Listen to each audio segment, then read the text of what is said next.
Salut, c'est Lou. Je voulais savoir comment t'allais, rappelle-moi. Salut, rappelle-moi, ça me ferait plaisir. J'aimerais savoir ce que tu deviens, rappelle-moi quand t'as un moment. Allô, Véro, c'est moi, Ludmilla. Oh, je suis contente de t'avoir. Peur, j'appelle trop tard, tu dormais? Oh zut alors.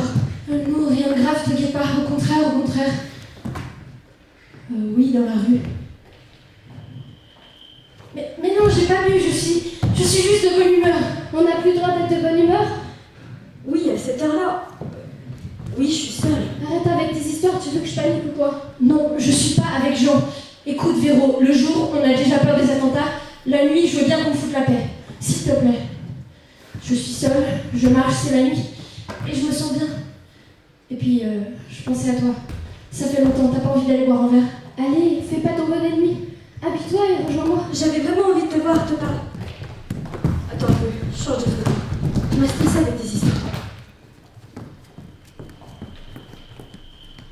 Non, rien, j'entendais des pas derrière moi, mais la personne, elle a tourné. Mais non, y a personne. Mais c'est toi avec tes histoires. Tu me fais paniquer, c'est nul. Bon alors, tu me rejoins ou quoi? Attends, t'as quoi? Oh merde. La gerbe. Oh la vache, ouais, t'as raison, faut pas laisser traîner ça. T'inquiète, je comprends, c'est mieux. Je comprends. Ok, c'est mieux, je comprends.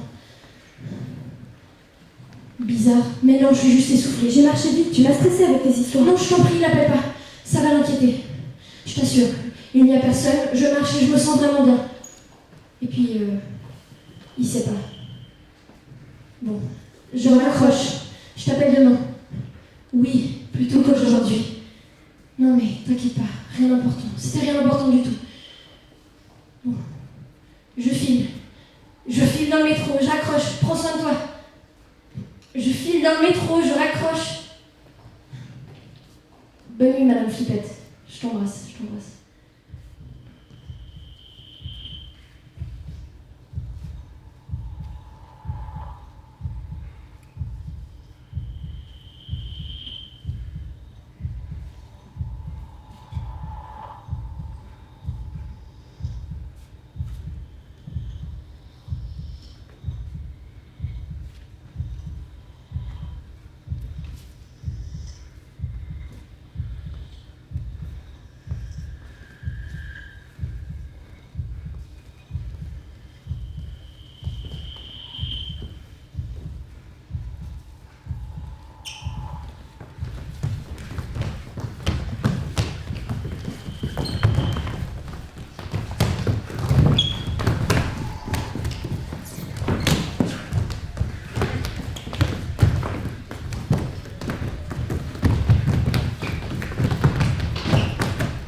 Harceler, s'acharner, agacer, assaillir, assiéger. Vous en voulez encore? Asticoter, attaquer, enquiquiner. Vous en voulez encore? Fatiguer, importuner, malmener, miner. Encore? Pourchasser, persécuter, provoquer, relancer, tarabuster. Encore? Presser, poursuivre, tracasser, mordre, hanter, rendre fou. Encore? Torturer, traquer, torturer, traquer, tuer, tuer, assassiné. J'étais encore à l'école primaire. Un soir, justement, j'avais oublié mon casque à vélo dans le préau de l'école. Le préau était désert. Tous les parents étaient déjà partis avec leurs enfants. Je me suis dirigée vers un banc où j'avais cru voir mon casque à vélo. Et c'est là que deux garçons de ma classe, que je connaissais bien d'ailleurs, sont arrivés derrière moi et ont commencé à ricaner. Au début, j'ai fait comme si de rien n'était, mais lorsque l'un d'eux a crié « Hippopo, hippopotame, alors ça va ?» Je me suis retournée. Asticoté, attaqué, enquiquiné, malmené, miné. J'ai toujours été comparé à mon cousin. On a le même âge, alors on nous compare. Mettez-vous à côté, qu'on me disait. Et vas-y, que je te regarde de haut en bas et de bas en haut. C'est qui est le plus gentil, c'est qui est le plus grand, c'est qui est le plus beau, le plus mince. Quand on était petits, on était pareil, mon cousin et moi. Même caractère, même corps, même taille, même poids. Alors pas de jaloux. Chaque repas de famille, on y avait droit. C'était comme un examen qu'on devait passer. Je suis une fille timide, mais j'aime bien m'amuser. Avec une amie, on s'est photographié avec des habits différents et aussi en sous-vêtements. C'était chouette. On a ri en regardant ses photos. Mais elle les a envoyées à ses contacts. Quand je suis arrivée au collège, tout le monde tenait son téléphone et montrait des photos de moi en très petite tenue. Ils étaient pliés de rire. Même celle que je croyais être mon amie. Je suis restée comme paralysée, et puis d'un coup, je suis partie. Je savais que je ne reviendrais pas. Importuné, malmené, miné, harcèlement en réseau, harcèlement homophobe, harcèlement sexuel. À l'école primaire, les garçons m'ont souvent méprisé parce que j'aimais jouer avec les filles. J'avais pris l'habitude d'amener des bonbons à l'école pour que les autres m'aiment. Au cycle, un jour, un professeur a écorché mon nom. C'est un nom étranger. Belijan Karaman. Enchaînement d'agissements hostiles, dont la répétition affaiblit psychologiquement la personne qui en est la victime. Harcèlement islamophobe, harcèlement numérique. Ma famille s'est beaucoup inquiétée. Je n'osais rien dire. Je disais que je me sentais mal. J'inventais 1000 trucs pour rester à la maison. Si je parlais, je savais qu'on me confisquerait mon téléphone et mon compte Facebook. Alors je me suis tue. Au début, il n'y a pas eu de remarques. Mais ensuite, chaque fois que je passais à la récréation ou que j'entrais en classe, il y avait un chuchotis. C'était mon nom, écorché bien sûr, que tous prononçaient. J'ai dû supporter ça pendant très très longtemps. Le professeur, lui, ne disait rien. Après, il y a eu le divorce de mes parents et j'ai pris du poids. Alors au repas, je rentrais mon ventre et je continuais à sourire, à faire semblant. Et puis un jour, ah mais t'as grossi, tu dois être plus lourd que moi maintenant. C'est vrai qu'à 11 ans, c'est normal d'entendre dire que t'es plus gros qu'un adulte. C'est ce jour-là que j'ai compris que ça faisait des années que ma soeur subissait les mêmes remarques. À la maison, tu pourras avoir une glace, mais ne la mange pas devant ta soeur, elle est assez grosse. Soumettre quelqu'un à d'incessantes petites attaques, à des demandes, des critiques. Les autres, les haineux, les odieux, rentraient dans ma chambre avec leurs messages sordides, dégradants, vulgaires, terribles du genre « Suicide-toi, beau débarras ». Personne n'est venu à mon secours. Personne. Quelques jours plus tard, j'étais sur mon vélo et je rentrais chez moi. J'ai remarqué que ces deux mêmes garçons étaient sur ma route. Je suis passée devant eux espérant qu'ils ne me voient pas. Pas de chance. L'un d'eux a crié « Hé la vache, attends-nous !» À partir de ce moment-là, je ne me suis plus regardée dans la glace de la même façon. J'avais honte de moi, de mon corps, mais surtout de moi. Harcelé, s'acharner, agacé, assailli, Un jour, j'ai haché. explosé. J'ai explosé. Je me suis levé et j'ai injuré ma classe. Puis j'ai pleuré. Mais ça n'a rien changé. Au contraire, je me suis pris une mauvaise note pour avoir dérangé la classe. J'étais seul face à un groupe sans pitié. Et du coup, je me suis senti fautif. Affaiblir, voire détruire physiquement, psychologiquement, une personne par des actes ou des propos répétés. Ne pas la respecter. Après, j'ai changé de caractère. J'en ai eu marre de faire semblant. Je me suis tué et j'ai arrêté de sourire. Ça fait 5 ans. 5 ans que je fais le même poids. J'ai grandi, donc je me suis affiné. Maintenant, on me dit, t'es trop maigre. Faut que tu manges. Faut que tu te muscles. T'as que de la peau sur les os. Avant, j'étais trop gros. Maintenant, je suis trop maigre. Les gens qui disent que je suis bien comme je suis, je n'arrive plus à les croire. C'est trop tard, c'est resté gravé dans ma tête. Mathéo, t'es gros. Et puis un vendredi, je me souviens, c'était un vendredi. J'étais pas sortie de chez moi depuis des jours. Je me suis habillée, j'ai pris mon téléphone et mon ordinateur, je suis rentrée dans le poste de police le plus proche. Et j'ai tout raconté. J'ai tout montré. Tous les messages. Harcèlement numérique, harcèlement en réseau, harcèlement criminel, harcèlement homophobe, harcèlement dans la famille. Harcèlement, maltraitance qu'un individu ou qu'un groupe d'individus perpétue sur autrui. Dans le milieu du travail, on utilise le terme anglais mobbing. Il est 22h30 ce mardi, quand j'entre dans la station de métro avec ma petite valise. Une bande de jeunes s'est dirigée vers moi. Ils avaient des bouteilles, ils sentaient l'alcool. Ils ont commencé à me bloquer. Ils m'ont touchée. Ils m'ont touchée. J'avais peur. Ils m'ont dit que j'étais une pute, qu'ils allaient me violer à plusieurs. Ils faisaient des gestes bizarres avec les bouteilles. Moi, j'ai crié à l'aide. J'ai demandé du secours. Mais les autres, ceux qui étaient dans le wagon, n'ont pas bougé.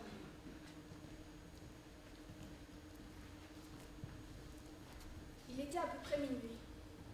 Devant moi, j'ai vu un type titubé. J'ai d'abord hésité à changer de trottoir, mais finalement, je suis allée lui demander s'il avait besoin d'aide. Et j'ai vite vu qu'il était complètement bourré. Je lui ai demandé où il allait. Chez moi qu'il a répondu, là tout près. J'ai mis son bras autour de mes épaules et je l'ai presque porté jusqu'à chez lui, à 50 mètres environ. Mais il nous a fallu une bonne dizaine de minutes. Il était tellement lourd, j'avais l'impression de me casser le dos à chaque pas. Je me suis dit qu'il aurait très bien pu me faire croire au malaise et m'entraîner pour m'agresser dans un coin. Mais je ne l'ai pas lâché. Quand je suis arrivée chez lui, sa femme a ouvert la porte, l'a engueulé, m'a dit de dégager de son jardin. Plus tard, quand j'ai raconté cette histoire à mes amis et ma famille, on m'a dit que j'étais inconsciente. Ce type, tu le connaissais pas, il pouvait être dangereux. Et surtout ivre. On sait jamais la réaction des gens ivres. J'ai réfléchi. Ben oui, j'avais été inconsciente. Mais je suis contente d'avoir pris ce risque pour cet inconnu. Parce que j'aimerais qu'on prenne le même pour moi si je venais à me retrouver dans une situation difficile. Comme la fille dans le métro.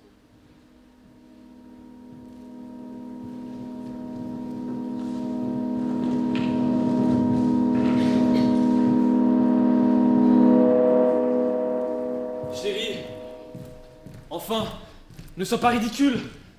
Mais de quoi on a l'air tous les deux? La police m'attend. Laisse-moi sortir. Je suis convoqué. On rigole pas avec ces choses-là. Ça suffit maintenant. Ouvre-moi. Ouvre-moi, tu pars. Ça va compliquer les choses. Je vais quand même pas arriver en retard, en plus. Non mais vous êtes d'accord? Ça se fait pas d'arriver en retard à un rendez-vous de la police.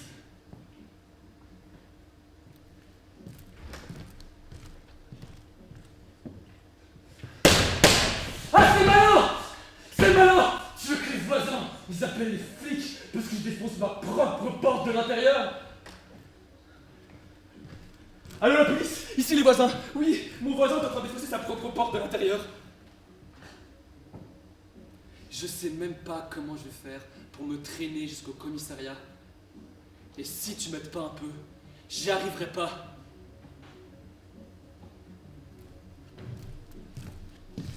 Chérie, je t'en supplie. Elle était là, à gueuler, comme un animal piégé. On comprenait rien à ce qu'elle disait. Et eux qui gueulaient dessus, par-dessus. J'ai pensé qu'elle parlait une langue morte. À un moment donné, j'ai même pensé qu'elle parlait une langue morte. Comme si ça venait de trop loin pour qu'on puisse comprendre. Et moi, je suis resté là, comme un gros veau, à regarder, comme un gros veau. Parce que le monde, il se divise en deux catégories, chérie. Il y a les loups qui dévorent et il y a les gros veaux qui regardent. Et moi, je suis un gros veau qui regarde. Et maintenant, va falloir qu'on vive avec ça tous les deux. Qu'on puisse se regarder dans le blanc des yeux.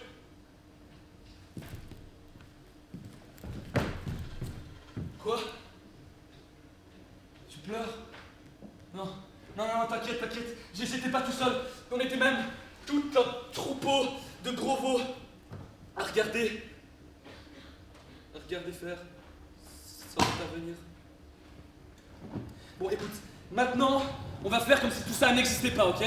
Comme si tout ça, ça n'avait pas eu lieu. Et puis, tu vas m'ouvrir cette porte! Ouvre cette porte! Ouvre cette foutue porte!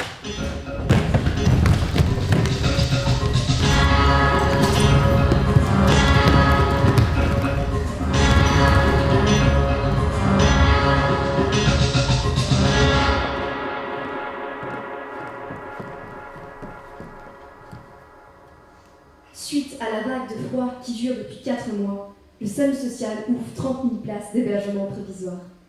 Pourtant, en 2018, on avait prévu en France qu'il fallait construire 70 000 logements par an, dont la moitié devait être consacrée aux logements sociaux.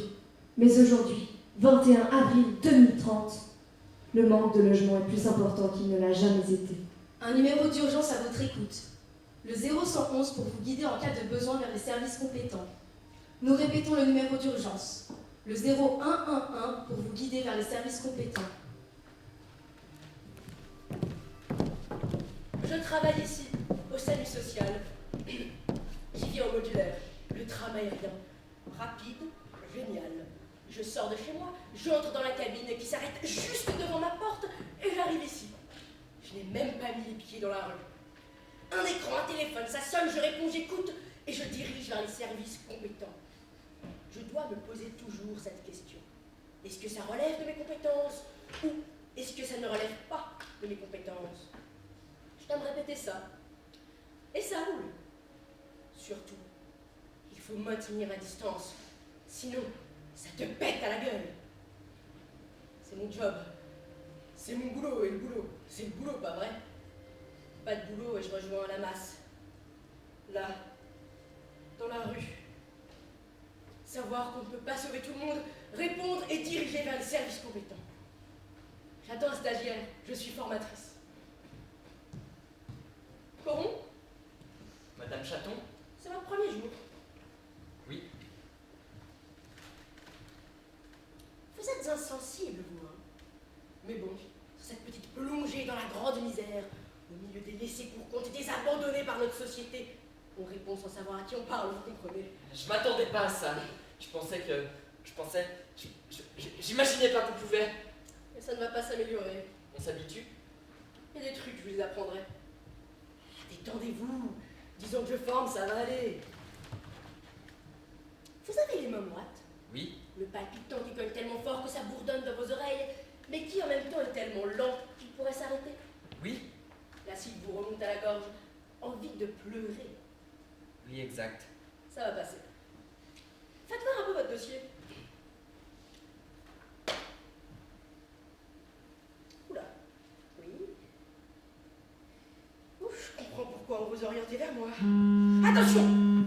Observation, formation, formation, observation. On ne donne pas des conseils, on donne des impulsions. Et on dirige vers les services compétents. Et on surveille sa montre, court mais efficace. SAMU social, j'écoute. Avez-vous déjà appelé chez nous? Pourriez-vous me donner votre nom, prénom? Chauvin-Michel. Ah, ça y est, j'ai trouvé. Oh non. Oh non, mais ça n'existe plus, ça, monsieur. Plus de subventions. Oui, je sais, c'est regrettable, mais que voulez-vous? C'est à l'État qu'il faut se plaindre, moi je n'y peux rien. Oui, mais vous pouvez toujours aller rue sans souci. Vous voyez où c'est? Exactement, juste à côté. Oui. Non, vous savez bien qu'ils n'acceptent pas les animaux. Oui, oui, au revoir. Vous avez vu? 1 minute 10, montre en main. À vous. Oui, bonjour, SAMU social, j'écoute. Bonjour, monsieur. Pardon, madame. Nom, prénom, s'il vous plaît. A-L-D-R-I-M-A-N-E-L-Y. Ah, c'est pas fini. C'est malgache, ça, non? R-A-T-K-O-S-H-A-V-A. Et le prénom O-U-N-I. Ouni. Date de naissance, s'il vous plaît. Oh, mais c'est aujourd'hui. Règle numéro 1. Vous faire plaisir, vraiment, là, Depuis? Ça fait depuis 20 ans qu'on lui a plus souhaité. Règle numéro 1. Joyeux anniversaire, Ouni. Joyeux anniversaire, Ouni. Coron! Joyeux anniversaire, Ouni. Joyeux anniversaire. Mais qu'est-ce qui vous a pris? Mais c'était quoi la prochaine étape? Lui acheter un gâteau? Pendant ce temps, 4 personnes n'ont pas pu vous appeler. Et je n'ose pas imaginer où elles sont ni ce qu'elles font en ce moment. Sur une échelle de 1 à 7, à combien évaluez-vous la qualité de votre accueil? Quand tout le monde dort tranquille, dans les banlieues dortoirs, c'est l'heure où les honnards descendent sur la ville.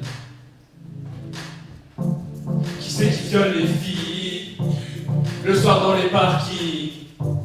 Qui met le feu au building? C'est toujours les honnards. Alors, c'est la panique sur les boulevards quand on arrive en ville.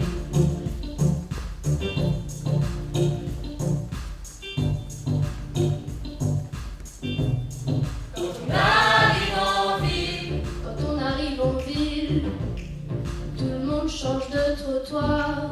On n'a pas l'air viril, mais on fait peur à voir. Les gars qui se maquillent, ça fait les passants. Et quand ils voient du sang sur nos lames de rasoir, ça fait comme un éclair dans le brouillard. Quand on arrive en nous, tout ce qu'on veut c'est être heureux avant d'être vieux. On n'a pas le temps d'attendre d'avoir 30 ans. Nous, tout ce qu'on veut c'est être heureux avant d'être vieux. On prend tout ce qu'on peut prendre en attendant. Quand on arrive en ville. Dans ta ville souterraine et plongée dans le noir, les gens qui s'y promènent ressortent sur des brancards. On agit sans mobile, ça vous paraît bizarre. C'est peut-être qu'on est débile, c'est peut-être par désespoir. Du moins, c'est ce que disaient les journaux du soir. Quand on arrive en nous, tout ce qu'on veut c'est être heureux avant d'être vieux. On n'a pas le temps d'attendre d'avoir 30 ans. Nous, tout ce qu'on veut c'est être heureux avant d'être vieux. On prend tout ce qu'on peut prendre en attendant.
Assumer sa vie, assumer ses cris, assumer sa mort, assumer ses premiers pas, assumer ses premiers mots, assumer ses gribouillages. Arrête, tu parles trop fort. Tu vas réveiller la petite. Et ça n'intéresse personne. Ça y est, t'as oublié ce que c'est l'amygdale, hein. T'as eu combien en maths? 17. Et il y a eu combien de 17? 9. Et combien de 18? 10. L'amygdale, c'est une petite structure cérébrale sous-corticale. Et la mémoire émotionnelle des violences va rester piégée dans l'amygdale. Bon, allez, répète. Mais répète! Oh, vous pouvez baisser le son? J'entends pas ma musique. Merci. la mémoire émotionnelle des violences va rester piégée dans l'amygdale. Et l'amygdale, c'est combien de 20? Tu es médiocre. La médiocrité est la pire des choses. Mais maman, 20, c'est exceptionnel. L'amygdale, c'est une structure. Une structure sous-corticale. Et c'est le siège de la mémoire émotionnelle non consciente. Ah, bah tu vois quand tu veux. Non mais vous pouvez pas revoir vos croyeurs. Non mais c'est vrai, ça, chacun ses trucs, ok? Moi j'ai besoin de calme, alors bouclez-la. Assumer ses bêtises, assumer sa maladie. Assumer l'école, assumer ses devoirs. Mais pourquoi? Pourquoi assumer toujours? Moi je peux rien assumer. Les autres n'ont qu'à assumer à ma place. Moi j'ai jamais demandé à vivre dans ce monde de merde. Là, t'es vraiment pénible. Tu te fais un cinoche ce week-end? Non, je peux pas, je dois aider ma mère à déménager. Et dis, tu descends à quelle heure? Ça te dirait de descendre à mon arrêt, ça te dirait de faire un bout de chemin avec moi? Non. Ta mère déménage de nouveau? Alors je lui ai dit, t'as un problème ou quoi? Parle-moi dans ma langue. On est en France ici que je lui ai dit. Parle-moi en français. Ta langue n'existe pas, connard, tu comprends? Ta langue n'existe pas. Tu hurles. Te laisse pas déconcentrer. Écoute-moi, sinon tu vas complètement te planter à l'examen. L'hippocampe, si tu veux, c'est comme un logiciel qui traite tout ce que tu veux. Tout ce que tu apprends, ça évolue parce que ça passe par l'hippocampe. Ça se dédramatise, ça se transforme. Et dis, tu peux jouer à l'hippocampe avec moi? T'es mignonne. Mais lâche-moi. Tellement fatiguée. C'est vrai ça. C'est pas vous qui faites mes ménages à 4h du mat. Y'en a marre à la fin. Bouclez-la, tous. Et alors, ouais, je suis pénible. Voilà, j'assume, je suis pénible. Ça va, t'es content? J'assume, ok, ça va? Arrête, vraiment, arrête, tu me saoules. J'ai pas envie de parler de ça maintenant et c'est pas le moment de régler tes problèmes, ok? C'est quoi, moi non plus, j'ai pas envie, ni de toi ni des autres, ok? Et ce qui va se loger dans l'amygdale, ça n'évolue pas. Exact, tu as compris. Allô? Rien, maman. Bah oui, rien. Non, pas encore, je n'ai pas encore eu les papiers. Tu hurles comme d'hab, tu hurles, je t'en supplie, baisse d'un ton. Donc, quand on a un choc ou un traumatisme, ça va directement dans l'amygdale. Ah bah tu vois, quand tu veux, t'arrives à bien comprendre. Et ça n'oublie pas, jamais, ça reste là. Bon, allez, qui vient à la séance de 22h? On a juste le temps. Ça faudra que tu le dises à l'examen, c'est important. Ça peut s'allumer n'importe quand, toute ta vie. Bah déjà de base, je crois que l'amygdale c'était là. Oui, bah moi j'ai très bien compris, hein. C'est pas compliqué. Quand les gens nous emmerdent vraiment, nous agressent, en parlant très fort par exemple, eh bien ça reste. Ça ne s'efface plus, c'est imprimé quoi. C'est là pour la vie. Alors merci, merci, et merci. Moi mon amygdale elle est au bord de l'explosion. Tu es mon fils, tu dois être exceptionnel. Tu peux être exceptionnel si tu veux, alors. Je veux être exceptionnel. T'occupe pas des autres, occupe-toi de toi. Tu veux être exceptionnel et tu peux. Répète. Je veux être exceptionnel. Je Non, veux. pas encore, je n'ai pas encore eu les papiers. Bon écoute maman, quand j'aurai trouvé du travail, je te le dirai. Ça va. Bon, toi tu étais parfaite, moi je suis pas comme toi de toute façon. Écoute, on est dans un tunnel, je ne t'entends plus. Elle était parfaite et moi je suis pas comme elle est pas fière de moi de toute façon. Avec tous ces gens qui crient moi dans le métro, je n'en peux plus, je descends. Mais c'est pas notre station. Mais c'est pas notre station.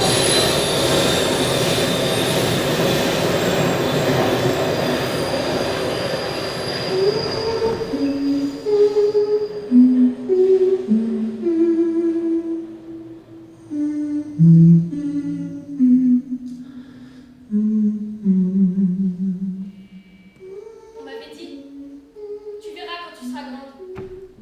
T'auras le droit de sortir seule dans la rue. T'auras le droit de courir dans la mer. T'auras le droit de rire sous les étoiles. Au secours! À l'aide! Je suis grande. La rue est criblée de balles. Au secours, aidez-moi, je vous en supplie, aidez-moi! Je veux vivre! Je suis plus terrorisée à l'idée d'être tuée que traumatisée par les coups de rein de ces connards. Et il faudra que je prouve que je n'étais pas d'accord. Il faudra que les autres soient de mon côté, plutôt que du côté de ceux qui cognent, qui pénètrent, qui déchirent. Au secours, arrêtez-les, je vous en supplie, arrêtez-les! Ils diront qu'ils ont un peu déconné, qu'ils ont un peu forcé, que j'étais trop bourrée, que je suis carrément une nymphomane qui faisait semblant de ne pas vouloir. Et il faudra que je prouve que je n'étais pas d'accord, que je n'étais pas bourrée. Il faudra que j'ose dire, que j'ose parler, raconter, que je n'aie pas honte. Il faut que je reste en vie. Je veux vivre! Si j'avais été consentante, pourquoi craindre, de s'y prendre à plusieurs pour me frapper, me menacer. Je sais qu'ils diront qu'il n'y a pas eu viol, que c'était simplement une salope qui ne s'assume pas, qu'il a suffi de savoir convaincre. Il faut que je reste en vie, et que je parle, et que je... Au secours! Aidez-moi! Je vous en supplie, arrêtez-les! Arrêtez-les! J'aimerais qu'on me dise ce que j'ai. J'aimerais qu'on me dise pourquoi je parle. J'aimerais qu'on me dise pourquoi on n'a pas. J'aimerais qu'on me dise pourquoi personne. J'aimerais qu'on me dise. Ils sont nombreux.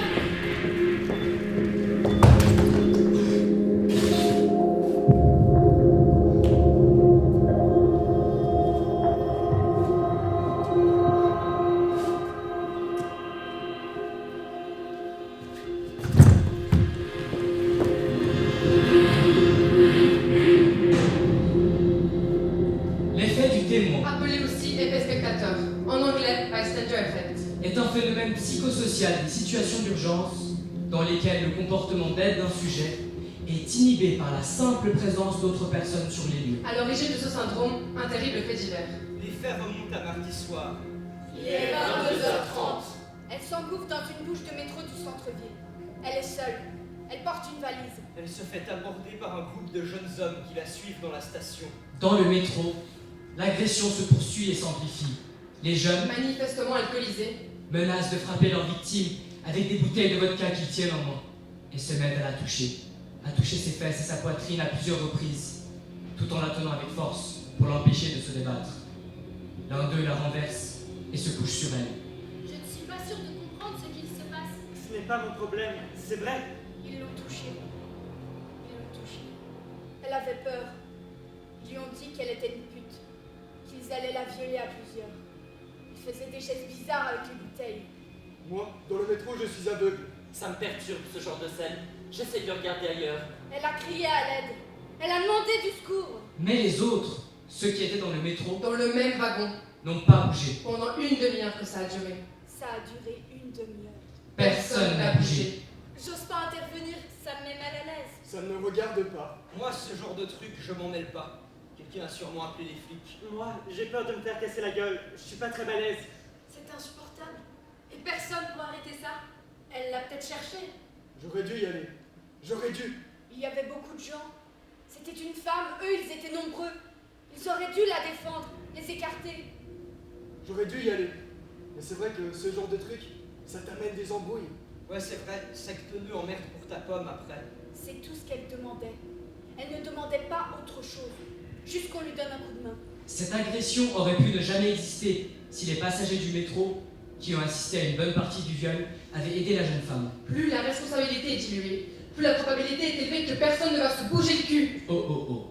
C'est-à-dire que chacun escompte qu'un autre va intervenir pour porter assistance à la victime, ou qu'un autre va alerter la police, ou juste tirer la sonnette d'alarme. Oui, on peut résumer en disant que plus la responsabilité est diluée, plus la probabilité est élevée que personne ne va se porter au secours de la victime. C'est une infraction d'abstention.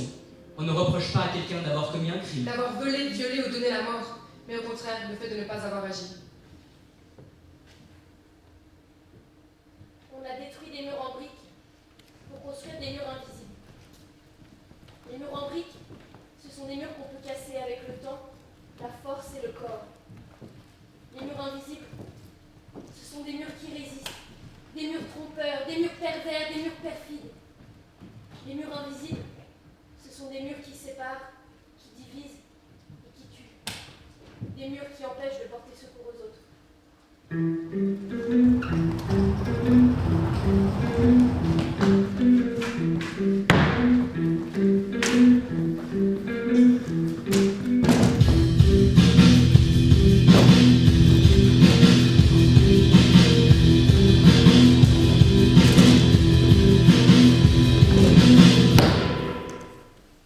Donc, votre ami est descendu du wagon et vous êtes resté. C'était pas notre station. D'accord. C'était pas votre station. Ensuite, qu'avez-vous fait? Bah rien. C'était pas notre station, alors je suis resté dans le wagon. Et la femme qui criait au secours, ça ne vous a pas dérangé? Non, vous savez, il y a toujours quelqu'un qui gueule dans le métro, alors... Mais là, elle n'était pas seule à gueuler, il y avait des gars qui la sticotaient. Je sais pas, j'ai pas regardé. Et je m'occupe pas des affaires des autres. Puis vous savez, ces gars, on comprend rien à ce qu'ils disent, ils parlent jamais en français. Donc, même si cet autre, comme vous dites, crie au secours, à l'aide, aidez-moi, en français d'ailleurs. Non mais, au loup, au loup. Non mais vous connaissez la fable, chef, hein. Si on commence à croire qu'il y a chaque fois un loup, où est-ce qu'on va? Et puis, vous devriez connaître la théorie des vices et des vertus, non? D'Aristote. Ouais, non, mais tu vois, je crois pas que ce soit le moment de faire malin, là. D'accord. Oh oui, je disais juste ça comme ça, moi. Hein. Je pousse pas les gens à s'instruire, hein. Non mais s'ils veulent rester dans leur caca, moi ça me va, personnellement, il y a pas de souci. Je vous accuse de non-assistance à personne en danger.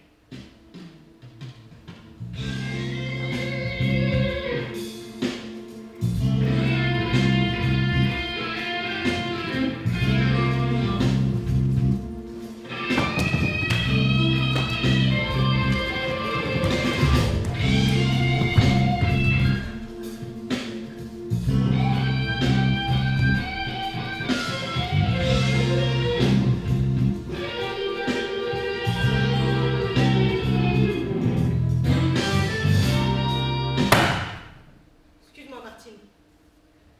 C'est samedi après-midi, je décompresse. Et tu viens ce soir à la fête? Il y aura toute l'équipe. On va danser. Ça marche. Tu me redis. Bien lunaire. Bien, reprenons. Vous étiez avec votre mère dans le wagon de la victime. La victime. Ah, parce que vous, comment vous nommez quelqu'un qui se fait violer pendant une demi-heure dans un métro? Donc, vous étiez avec votre mère et vous parliez. Elle me parlait. J'avais eu un 17 en maths. Mais comme toujours, ça n'allait pas. C'était pas assez. Il aurait fallu que j'aie 20. Ce qui est pratiquement pas atteignable. C'est exceptionnel. Mais elle veut que je sois exceptionnel. Moi aussi, je veux être exceptionnel. Et quand on veut être exceptionnel, je vous jure qu'on n'a pas le temps. On n'a pas le choix. Pas le temps? Mais pas le temps de quoi? De s'occuper des autres. De prendre des risques pour les autres. En même plein temps d'être exceptionnel. Si t'es pas exceptionnel, tu déçois. Tu déçois? La famille, ta mère qui s'est sacrifiée pour toi, pour que tu deviennes exceptionnel. Elle a de l'ambition pour moi. Elle dit que j'ai beaucoup de potentiel. Elle dit que si je veux, je peux. Je veux être exceptionnel. Oui, je veux être exceptionnel. Je veux qu'elle soit fière. Oui, mais là, tu aurais eu l'occasion d'être exceptionnel. Mais même d'être un héros en allant aider cette fille puisque personne ne bougeait. Mais ça, c'était exceptionnel. Oui, c'est sûr. Mais bon, faut quand même pas exagérer. Elle n'est pas morte. Ah, parce que toi, il faut être mort pour que tu te bouges. Je t'accuse de non-assistance à personne en danger.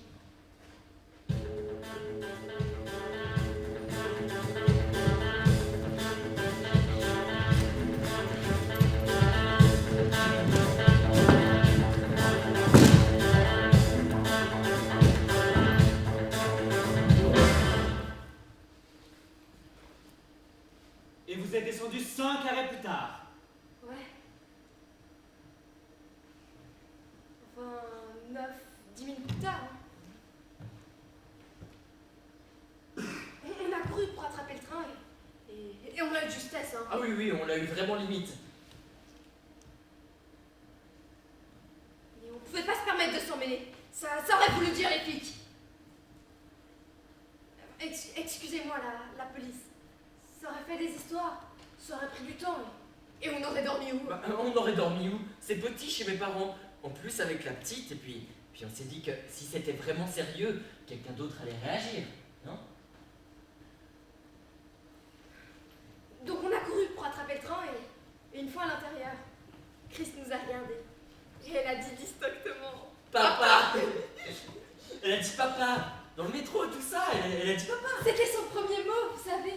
Alors, ça nous a rendu tout con Et on a passé le reste du trajet à essayer de lui faire dire maman.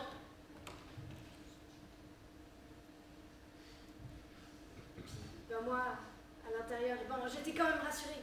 Parce que si ça avait été vraiment sérieux, eh ben, sûrement quelqu'un d'autre serait intervenu. J'ai eu ma mère. C'est elle qui nous a raconté pour l'accident. Mais c'est pas d'un accident dont vous avez été témoin. C'était un viol. Un viol à plusieurs. Je vous accuse de non-assistance à personne en danger. Tous les deux.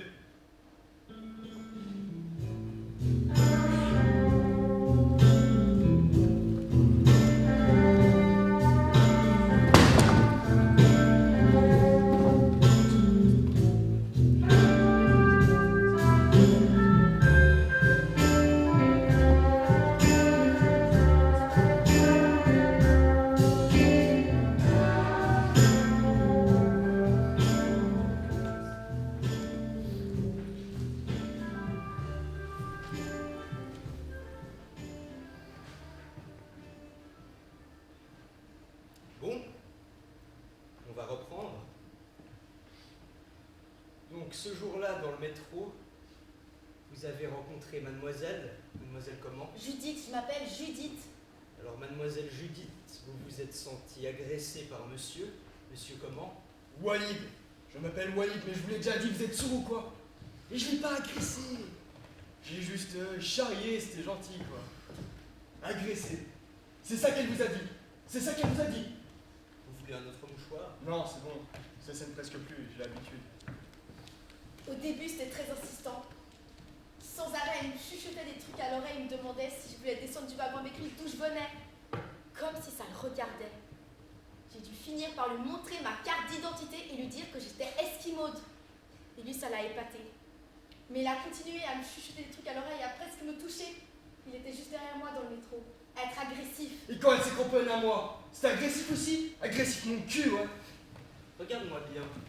Des petits cons comme toi, Bibi, il en bouffe tous les jours au petit déjeuner. Alors t'as plutôt intérêt à faire gaffe à ton langage. Et vu la situation, je serais toi, je ferais pas le malin. Oh, on se tutoie maintenant. On se connaît, mon frère. On était combien avec là?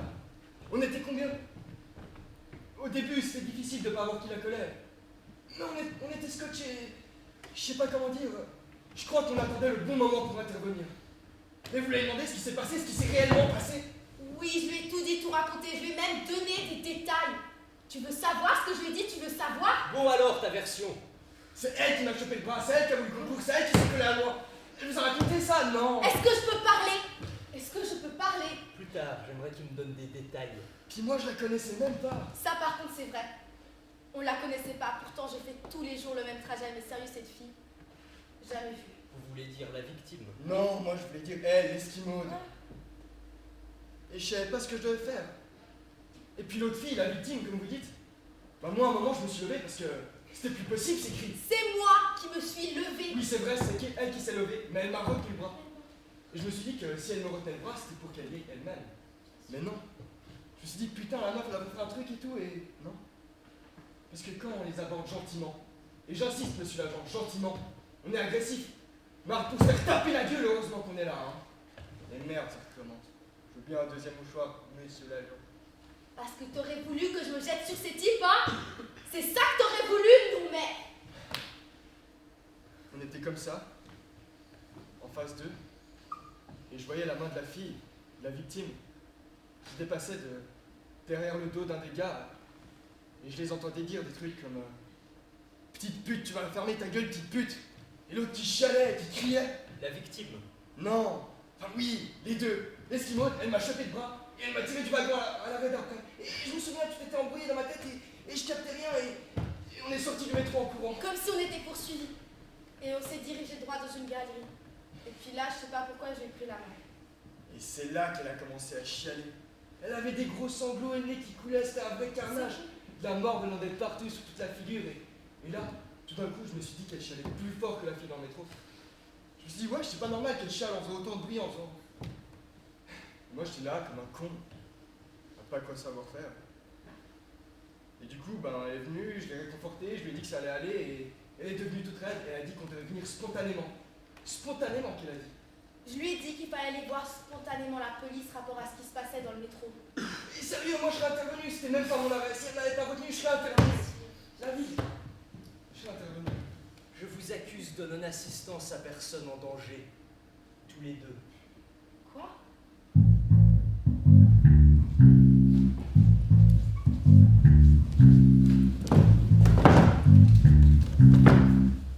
Oh, et puis il faudrait quand même pas oublier qu'on vous a contacté tout de suite après avoir lu les journaux, hein. On n'a pas laissé traîner ça parce que ça nous paraissait normal de vous le dire. Oui. Et aussi parce que vous étiez identifié par les caméras de surveillance. Mais on serait venu, vous savez. Vous, depuis le début, vous n'arrêtez pas de me poser des questions comme si c'était moi qui avais...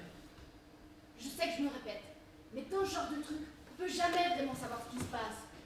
Ils étaient déjà dans le métro quand on est monté, on n'est pas devin, hein. Ils étaient déjà l'un sur l'autre, alors comment on pouvait faire la différence?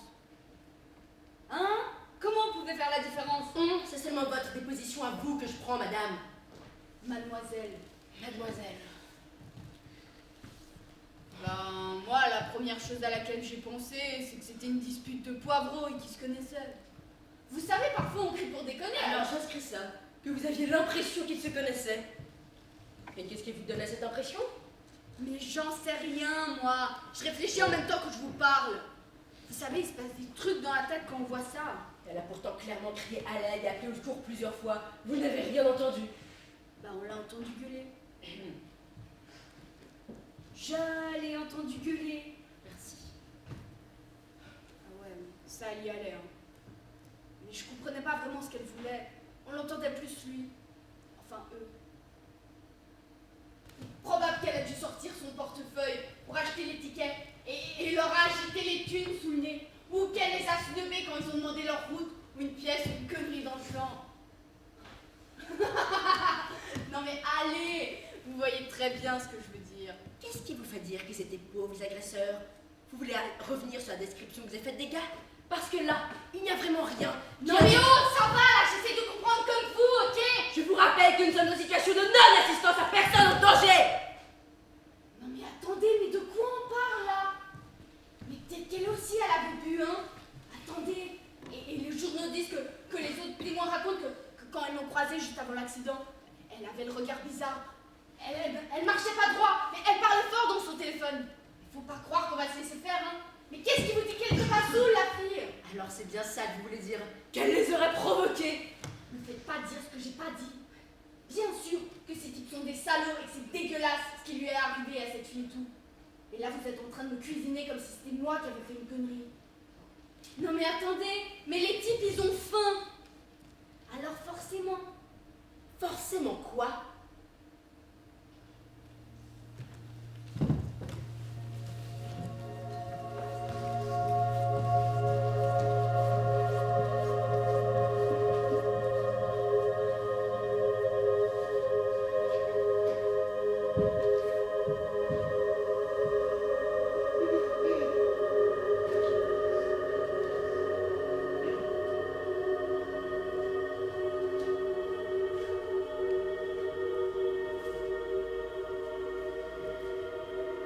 Mon amour, un jour, j'ai pris le train. Je ne sais plus quand exactement, et ça n'a pas vraiment d'importance. Nous étions... J'écris nous, mon amour, mais je me souviens que j'étais seule. J'étais dans ce train, seule, et il stationnait à une gare. Je ne sais plus où exactement, et ça non plus, ça n'a pas vraiment d'importance. Ce dont je me souviens, c'est que mon front était collé contre la vitre et que je regardais. Et que je regardais dans le train d'à côté, sur l'autre voie. Tu sais comme on peut être perdu. Ne plus savoir si c'est le train dans lequel on se trouve ou celui dans lequel on regarde qui se met en marche. Tu sais? Eh bien, comme je regardais dans ce train, l'un des deux a commencé à bouger. Et dans ce train, mon amour, dans ce train en face qui bougeait peut-être, je me suis vue. Je me suis vue, mais j'avais peut-être 7 ou 8 ans. Je n'ai jamais raconté ça à personne. Je me suis vue avec mes petites nattes dorées. Oui, j'étais blonde petite. Je remontais un couloir avec mon sac sur le dos, dans le sens opposé au mouvement. Je remontais ce couloir et j'avais l'air un peu inquiète. Et j'avais mes coudes serrés contre moi. Je t'en ai pas parlé, peut-être parce que j'avais pas envie. Que tu m'expliques ce qui s'est passé dans le lobe temporel de mon cerveau. J'imagine ton nez qui fronce. Mais ce qui compte en amour, c'est que j'avais l'air un peu inquiète, comme ça en train de remonter le couloir avec mon sac sur le dos. Et je me suis dit, je me souviens que je me suis dit, t'inquiète pas petite, ça va aller, t'inquiète pas. Je me suis appelée petite. Je l'ai pas dit fort, je l'ai dit tout doucement, contre la vitre. Et je me suis sentie bien, parce que je savais que c'était vrai. Je savais que ça avait été, que j'étais là blotti contre la vitre du train et que c'était vrai. Et puis, je me suis rendu compte que c'était le train dans lequel je me trouvais, qui bougeait, et pas celui du petit moi, pas le sien. Et j'ai été heureuse de me laisser là, avec mes nattes dorées et mon sac à dos. Aujourd'hui, je pars pour me retrouver, essayer de m'apercevoir.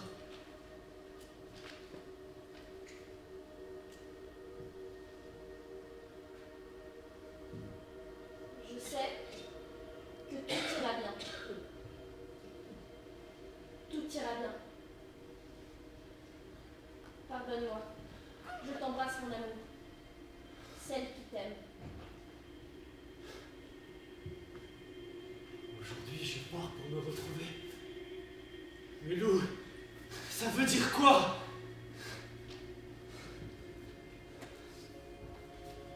Je suis descendu dans la rue. Je suis remonté dans l'appartement et je suis descendu dans la rue. Les pensées tournaient dans ma tête. Les mêmes pensées, la même phrase, la même petite phrase. Aujourd'hui, je pars pour me retrouver. La chair qui tremble, le cerveau qui se décompose, les organes qui s'atrophient et les os qui grincent. Lou, Lou, appelle, appelle!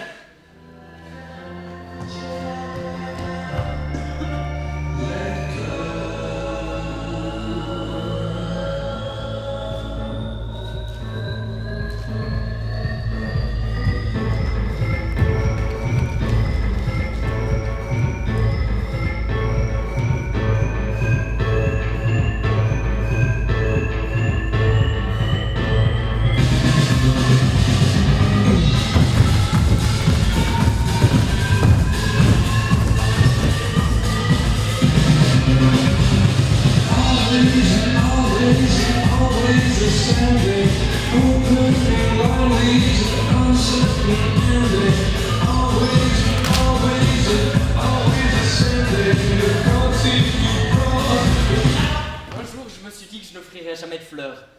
Mais si par hasard un jour j'aimerais offrir des fleurs, eh ben je lui donnerai rendez-vous à la terrasse d'un café et je passerai en courant devant la terrasse et je les jetterai sur la table.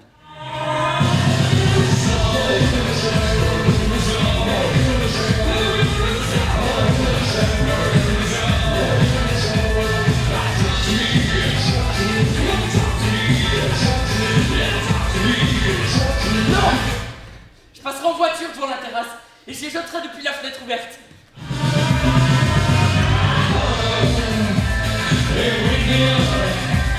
Non. Devant un passage à niveau, je lui donnerai rendez-vous devant un passage à niveau.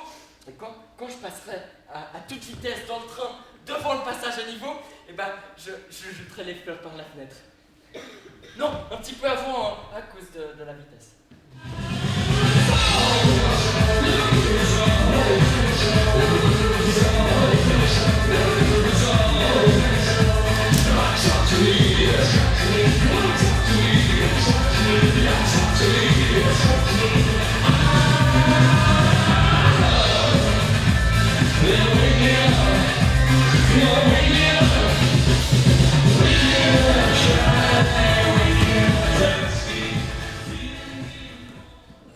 C'est calme ce soir. Il fait beau. Les gens se sentent mieux quand il fait beau. Tiens, une recette de longévité. Pour vivre très très longtemps en très très bonne santé. Ça vous dit? Allez, cadeau. Numéro 1. Pleurer Les larmes permettent l'élimination de toxines nuisibles pour le corps. 2. Enlacez des arbres.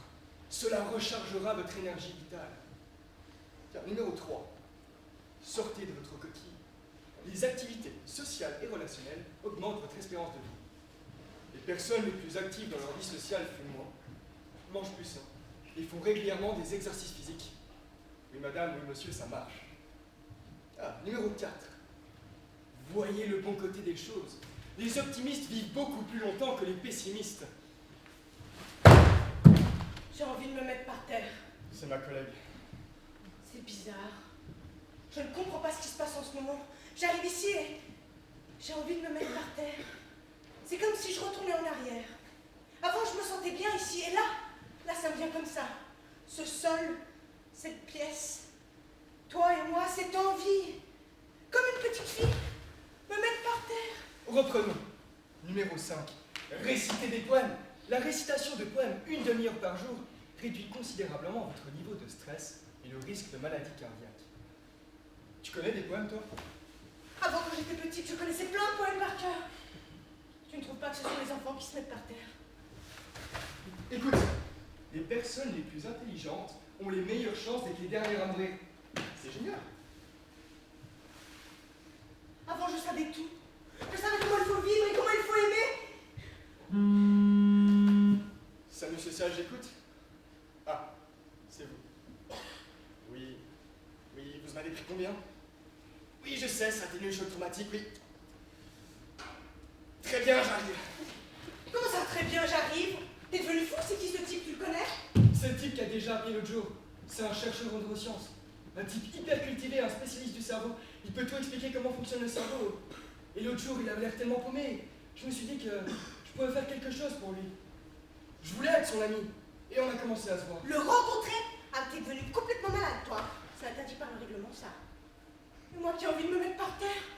Au secours, tout s'écroule. Sa femme s'est fait agresser dans le métro il y a 12 ans. Aucun des autres passagers n'avait bougé pour lui porter secours. Son calvaire a duré 30 minutes. Tu te rends compte? 30 minutes! Il l'a jamais revu, jamais retrouvé. T'imagines le choc? C'était l'époque des premiers attentats. Il travaillait sur un nouveau médicament révolutionnaire censé atténuer le choc traumatique. Si c'est pas ironique, ça. Depuis ce jour, il a tout abandonné et il vit dans la rue. Mais là, ce soir, il faut que j'y aille. Je le sens, c'est un type bien et intéressant et j'y vais, tant pis pour le règlement. Écoute, je te laisse la boutique. C'est calme ce soir, il fait beau, c'est calme. Non, je te laisse ces médicaments. Rappelle-toi, avant de répondre, une grande respiration, on se rappelle les objectifs, on décroche et on a le sourire intérieur pour être accueillant. Je crois que je vais me mettre par terre. Ouais, je vais me mettre par terre. Dès ma naissance, ma vie m'a été donnée avec le mode d'emploi. Un mode d'emploi très bien écrit, court mais clair, et même en plusieurs langues. Mais là, j'ai juste envie de me mettre par terre. J'espère que c'est pas un gars qui a son anniversaire aujourd'hui. Oui, bonjour, c'est le social, je vous écoute.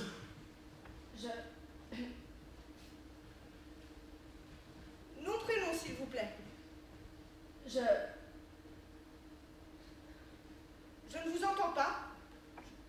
Tu peux faire quelque chose pour moi? T'as envie? C'est quoi ton désir? T'as un désir? T'aimes faire quoi dans la vie? T'as une vie? T'as peur de quoi? Tu te fais peur peut-être. Tu penses à quoi quand tu oublies tout ce que t'as appris à l'école? T'es amoureuse, ton mec, il est comment? Écoutez, je ne suis pas là pour discuter de la pertinence du système. Dites-moi plutôt là où les raisons de votre appel. Attends, chut, stop. Je ne peux pas te faire entrer dans ma vie sans entrer dans la tienne. Je ne peux pas te dire ma date de naissance sans savoir la tienne. Je ne peux pas te faire découvrir mon pays sans découvrir le tien. Et je ne peux pas te parler de ma blessure sans que tu me parles de la tienne. Je disais, je ne suis pas là pour discuter de la pertinence du système. Mais il faut savoir utiliser les limites de la loi et du système pour s'en sortir. Et ça, c'est ma... C'est ta quoi? C'est ta limite, c'est ton boulot? C'est tout ce que tu peux faire pour moi? Tout ce que tu peux faire pour moi, c'est me demander mon nom et ma date de naissance. Le reste sort de ta routine. Écoutez, Il y a 12 ans, j'étais dans le métro. violée là, devant mes yeux. Et moi, j'ai pas bougé. C'est pour ça que je vous appelle. Parce que ça... Sur une échelle de 1 à 7, à combien évaluez-vous la qualité de votre accueil?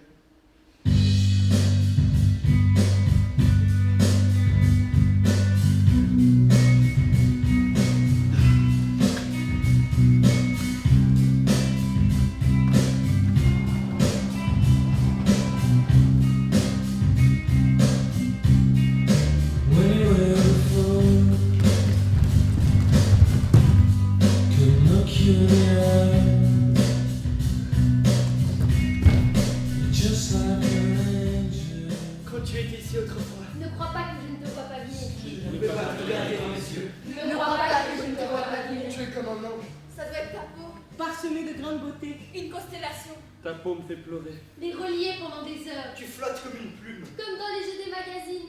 I wish I was special. You're so fucking special.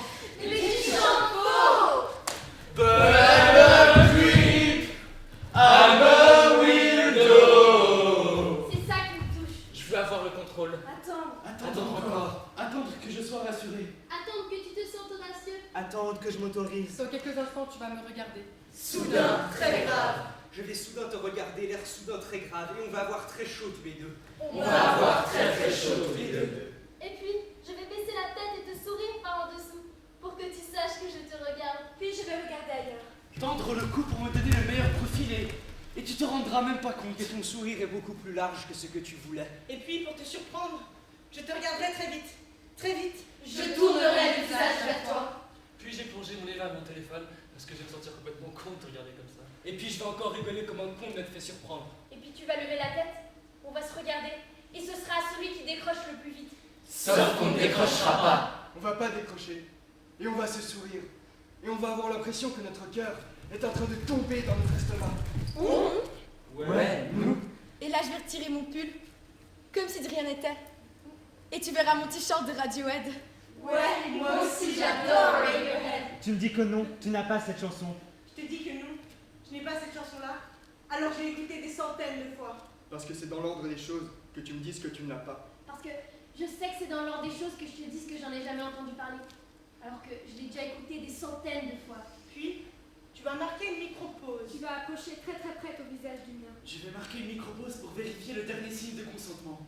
Voir dans la dilatation du pupille que tu n'attends que ça et te laisser entreouvrir les lèvres. Et puis, tu vas pencher la tête et m'embrasser.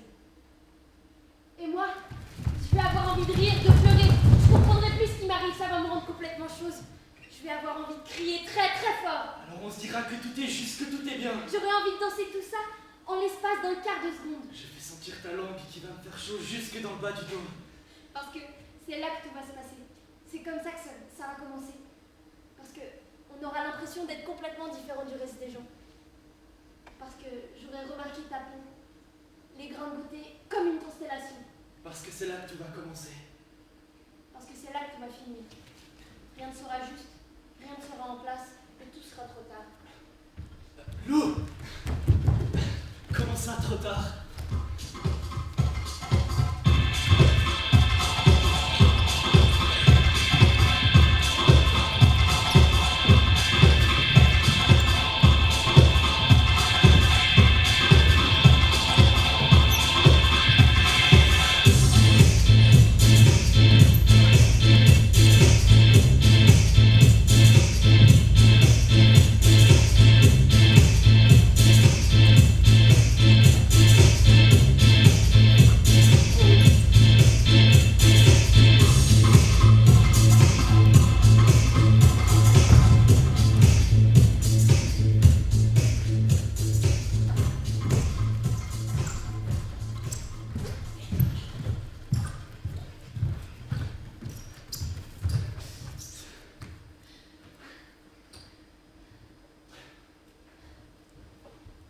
Pourquoi tu dis trop tard?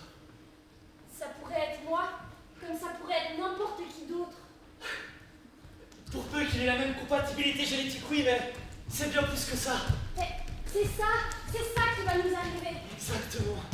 Nos cœurs vont battre plus vite, nos pupilles vont se dilater et nos Notre corps va libérer du glucose pour un regain d'énergie.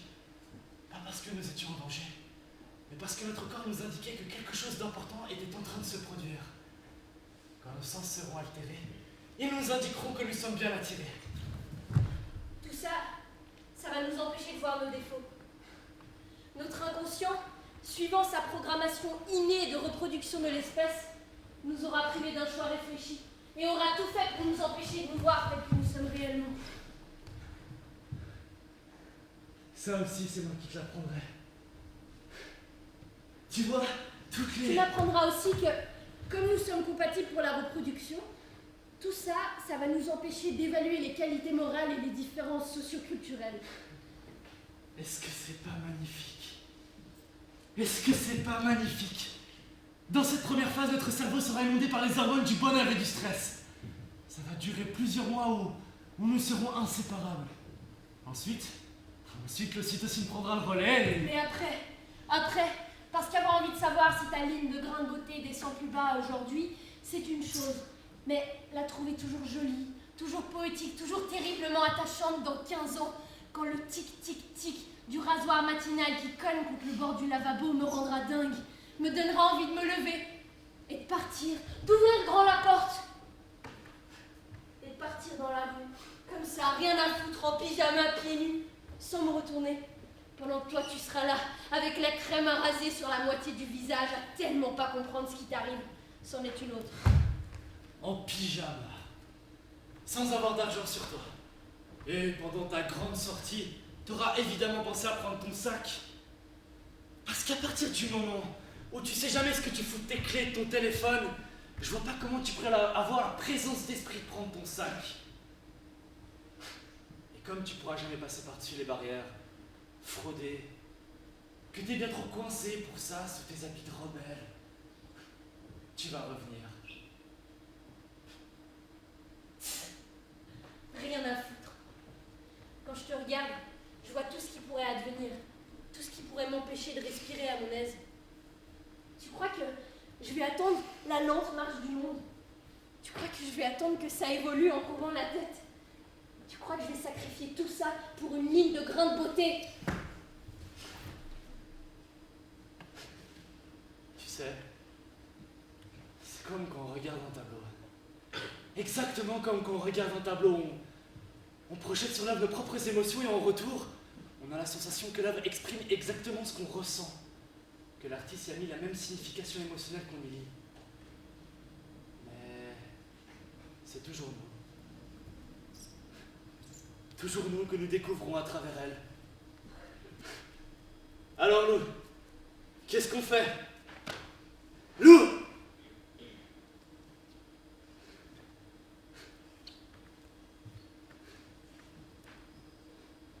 Sympa ton t-shirt. Oui, c'est Radiohead. J'adore Radiohead. Ouais, j'ai entendu. Ça marche. Mais moi aussi, j'adore Radiohead. Je suis allé les voir en concert l'année dernière. L'année dernière? Oh, moi aussi, je les ai vus en concert l'année dernière. Oh, je m'en souviendrai toute ma vie.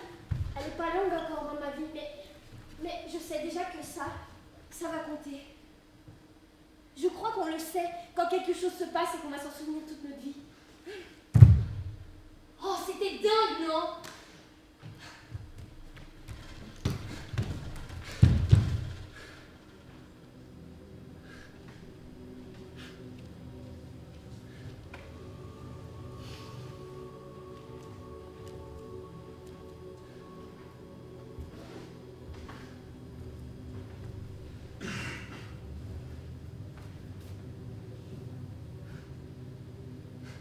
Je vais vous raconter l'histoire d'un gars qui étudiait les neurosciences. Il se spécialisait dans l'étude du cerveau, en particulier cette petite structure sous-corticale qu'on appelle l'amygdale. Les chocs émotionnels s'y logent et rien ne les déloge. Il reste là pour la vie, et il ressurgit son moindre son, au plus petit éblouissement, gestes ou cris, qui font revivre le choc, le drame. Exactement comme si celui-ci s'était produit dans la seconde précédente.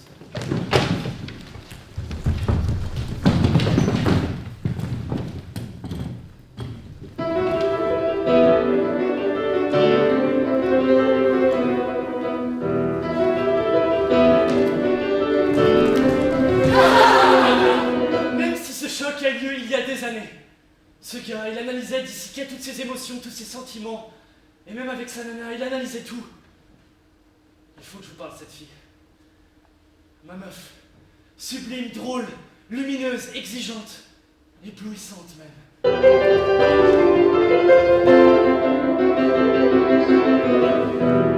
Eh bien lui, le spécialiste du cerveau, n'a même pas vu qu'elle était au bout du rouleau, qu'elle allait mal, qu'elle allait se tirer. Il n'a même pas vu ce jour-là qu'elle avait pris une valise. Une petite valise qu'on a retrouvée dans le métro. Ici c'est un commissariat. Une salle d'attente d'un grand commissariat. Ils étaient dans le métro. Tous étaient dans le métro dans lequel on a retrouvé sa valise. Elle, on ne sait pas ce qu'elle est devenue.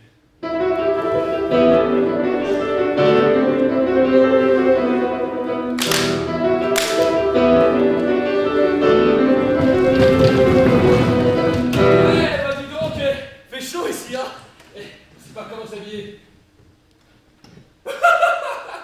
Non mais attendez, non mais c'est quoi vos trucs sur la tête là? Ça va pas la tête de s'habiller comme ça par les températures pareilles? Non mais attendez, mais c'est quoi le truc là, se voiler? C'est parce que vous allez faire un pique-nique, c'est ça? C'est plus pratique? Eh, t'as pas chaud là? Non, j'ai l'habitude. Vous savez, les gens dans les pays du Sud ont bien compris qu'il ne fallait pas s'exposer au soleil. Ici, ça devient la mode. Tout le monde souffle en maillot. Mais est-ce que vous avez vu la recrudescence des cas de cancer? Bon, ça vaut pas la peine de le prendre comme ça, je posais une simple question. C'est vrai, je déteste qu'on agresse les personnes étrangères. De rien. Pardon? Je dis de rien. Je suis née à Fribourg, madame. Oui, alors? Alors le cagnard par 36 à Londres, je ne connais pas, moi. Tu sais pourquoi on nous a convoqués? Tu crois que c'est pour cette histoire de l'autre soir dans le métro? Pourquoi on nous convoque? Nous, on n'a rien fait. Eddie, on n'a rien fait. Christian, réponds-moi. Mais t'inquiète, c'est une petite formalité. On n'a rien fait, aucun souci à te faire, crois-moi. C'est comme ça la police. Il faut toujours qu'elle cherche la petite bête. Ça leur plaît aux flics. Mais là, nous, on est clair comme de l'eau de roche. On n'a pas bougé. Qu'est-ce que tu veux qu'ils nous reprochent? Bon, si tu le dis, moi je m'inquiète quand même.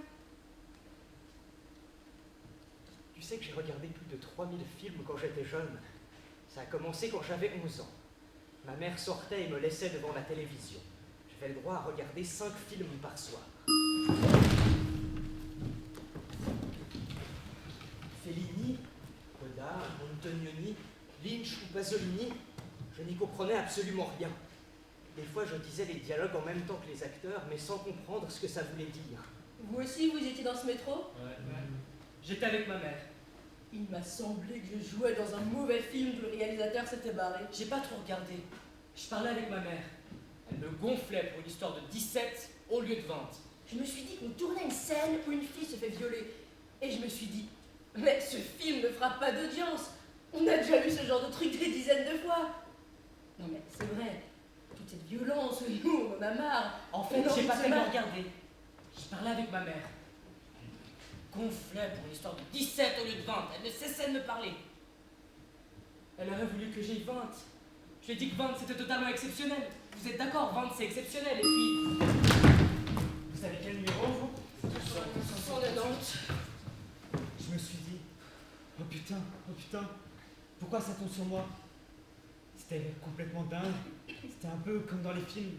J'ai tout calculé au ralenti.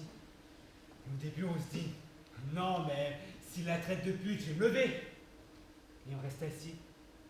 Après, on se dit, il lui tire les cheveux, j'ai bougé là. Et on reste le cul collé au siège.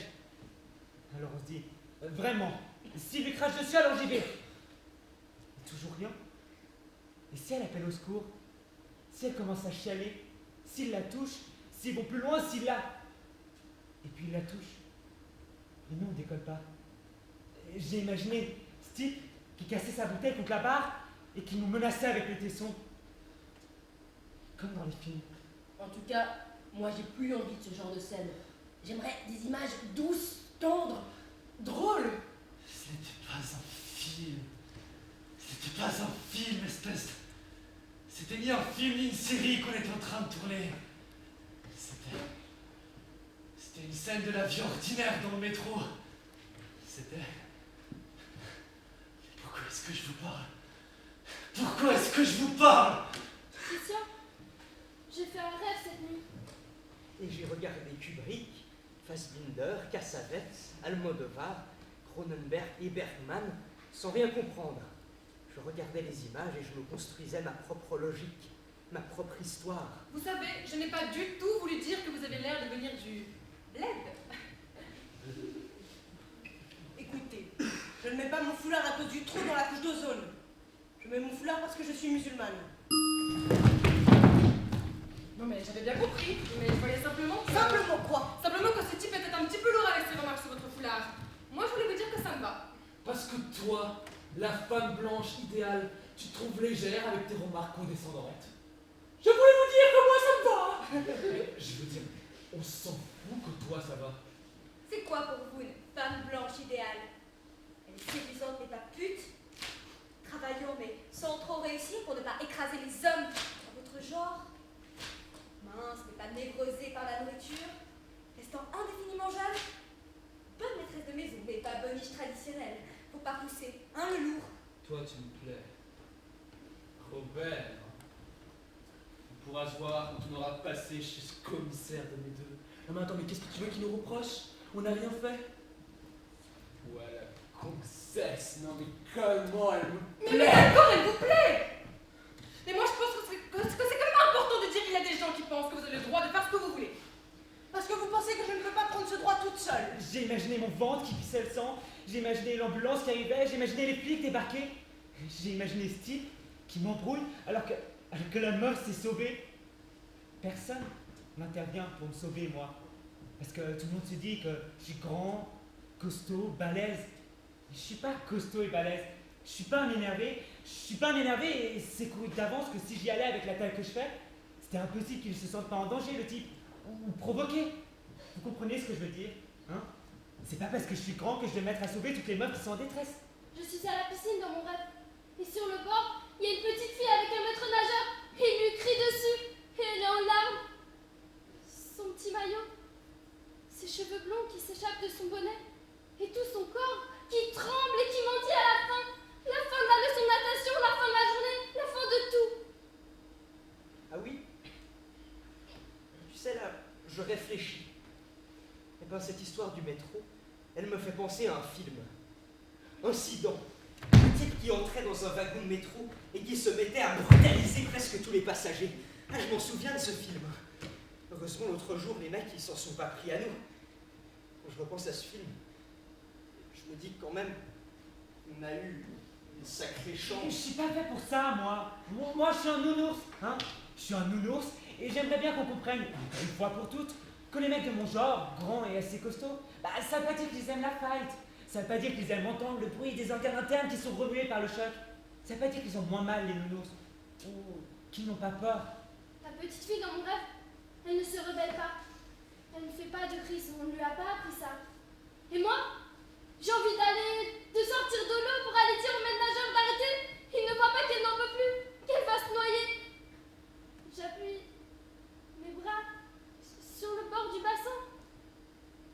J'ai pas la force. J'arrive pas à sortir de l'eau. Et là, je me réveille. J'étais en larmes. Je pleurais.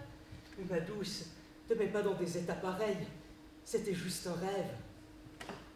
Par contre, dans ce film, Incident, alors là, c'était pas un rêve. C'était un cauchemar. Tu m'aimes? Tu me comprends? Tu tiens à moi? Tu ne partirais pas si on me martyrisait? Tu me sauverais? Tu irais te battre pour moi? Tu te jetterais à l'eau si je me noyais? 155, c'est à nous. Viens, Christian. Tranquille, tranquille.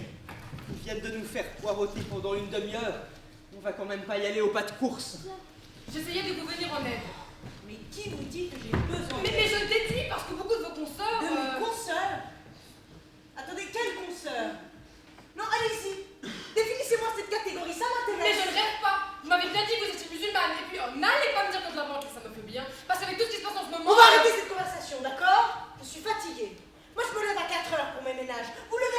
vous, Je ne madame. comprends pas votre hostilité. Je vous dis que je suis avec vous et que je ne veux pas que ce type vous emmerde avec ses remarques. Mais vous voulez que je vous applaudisse? Mais comment voulez-vous qu'on vous prenne en sympathie? Pardon. Elle dit, comment voulez-vous qu'on vous prenne en sympathie? Même quand une femme blanche idéale vous défend, vous la rejetez. Une femme blanche idéale à qui tout le monde devrait faire l'effort de ressembler, à part qu'elle a l'air de beaucoup s'emmerder pour pas grand-chose. Oh, elle me plaît. J'aime comme elle parle. Vous aussi, vous êtes là pour la nana du métro? Oui, nous aussi, on vient pour la nana du métro, qui n'était ni musulmane ni femme blanche idéale. Juste une femme. Au mauvais endroit, au mauvais moment. 156. C'est à moi. Juste une femme. Au mauvais endroit, au mauvais moment. Est-ce que tu te rends compte de l'énergie de fou qu'il faut pour se battre, hein? Faut se mettre dans quel état pour accrocher quand t'es en face de toi des mecs complètement bourrés, qui ne savent plus ce qu'ils font, qui ne contrôlent plus rien, qui ne calculent plus rien? Avec leur tesson, ils pourraient te sectionner une artère et tu finirais estropié à vie à cause d'un connard qui a trop picolé? Non. Je suis désolé, mais c'était elle ou moi. Voilà ce que je me suis dit. C'était elle ou moi. Je comprends. Je comprends qu'il y ait des hommes qui n'ont pas envie d'être protecteurs, qu'il y en a qui voudraient l'être mais ne savent pas s'y prendre, qu'il y a ceux qui ne savent pas se battre, qui chialent volontiers, ceux qui ne sont pas ambitieux, ni compétitifs, ni bien membrés, ni agressifs, ceux qui sont craintifs, timides, vulnérables, ceux qui préféraient s'occuper de la maison plutôt que d'aller travailler, ceux qui sont délicats, chauds, trop pauvres pour plaire,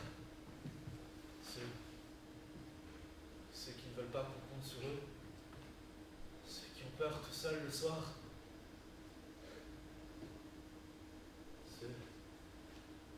ceux qui ne voient pas que leur meuf n'est pas bien, qu'elle va se tirer, alors que c'est une fille merveilleuse, ceux qui ne voient rien, alors qu'il en a été fou amoureux, qu'il en est encore fou amoureux.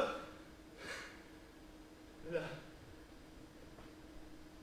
fille du métro, c'était ma femme.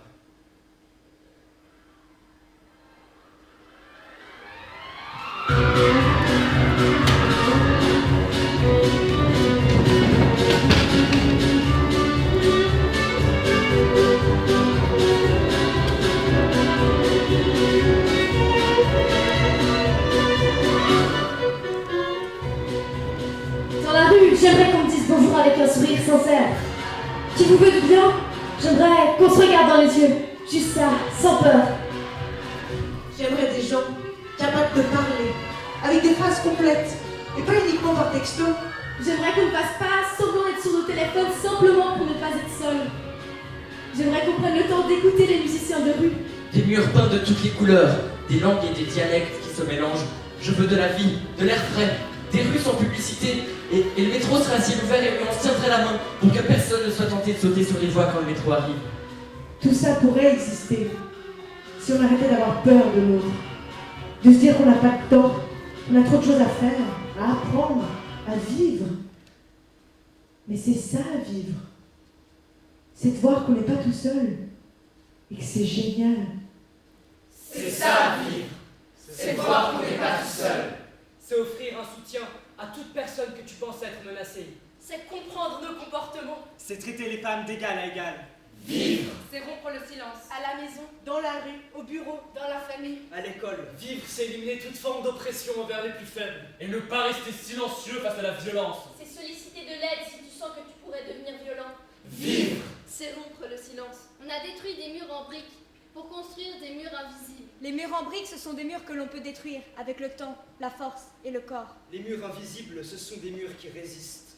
Des murs trompeurs. Des murs pervers, perfides. Je m'engage à ne pas s'excuser, ne pas rester silencieuse face à la violence. Je m'engage à ne pas s'excuser. Je m'engage à rester silencieuse face à la violence. Je m'engage à ne pas rester silencieuse face à la violence. Some say love, it is a river that drowns the tender reed. Some say love, it is a razor